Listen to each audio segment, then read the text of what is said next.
Star Devi Sri Prasad, దర్శకుడు బలగం వేణు కాంబినేషన్లో తెరకెక్కుతున్న ఎల్లమ్మ చిత్రంపై ఇప్పటికే మంచి ఆసక్తి నెలకొన్న విషయం తెలిసిందే. ఈ సినిమాను శ్రీ వెంకటేశ్వర క్రియేషన్ బ్యానర్ పై ప్రముఖ నిర్మాత దిల్ రాజు నిర్మిస్తున్నారు. అయితే ఈ మూవీ అనౌన్స్మెంట్ వచ్చి చాలా కాలం గడిచినా ఇప్పటి వరకు రెగ్యులర్ షూటింగ్ మాత్రం ప్రారంభం కాలేదు.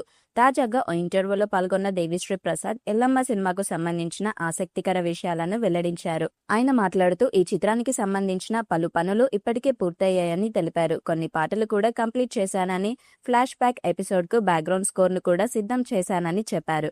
మ్యూజిక్, నటన విషయంలో పక్కా ప్రణాళికలతో ముందుకు వెళ్తున్నామని వెల్లడించారు. అలాగే నిర్మాత దిల్ రాజు సినిమా ప్రారంభానికి ముందే నెలలో కేవలం 10 రోజులు మాత్రమే ఎల్లమ్మ చిత్రానికి కేటాయించాలని సూచించారని, ఆ ప్లానింగ్ తనకు బాగా నచ్చిందని దేవిశ్రీ ప్రసాద్ తెలిపారు. ప్రస్తుతం సినిమా కథ గురించి ఎక్కువ వివరాలు చెప్పలేనప్పటికీ ఇది గ్రామీణ నేపథ్యంలో సాగే కథ అని ఆయన వెల్లడించారు.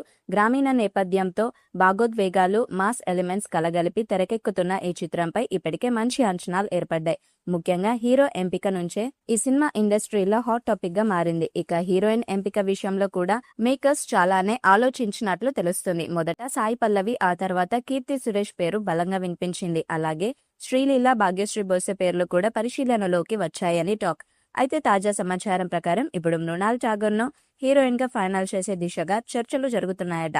సీతారామం తర్వాత తెలుగు ప్రేక్షకుల్లో మంచి క్రేజ్ సంపాదించుకున్న మృణాల్ ఈ ప్రాజెక్ట్ లో భాగమైతే సినిమాపై హైప్ మరింత పెరగడం ఖాయమని సినీ వర్గాలు భావిస్తున్నాయి. ఇప్పటికే విడుదలైన గ్లిమ్ సినిమాపై మంచి బజ్ క్రియేట్ చేసింది.